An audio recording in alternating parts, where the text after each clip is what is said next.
winter storm warning in effect from 8 p.m. Monday to 8 a.m. Eastern Daylight Time Wednesday.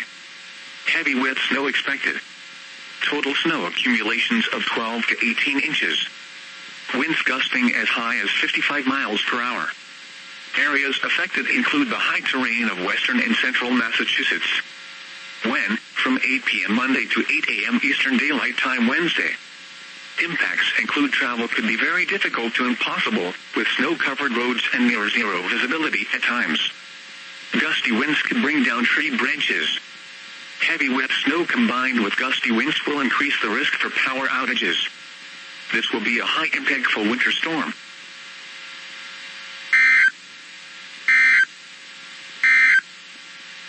Winter storm watch in effect from Monday evening through Wednesday.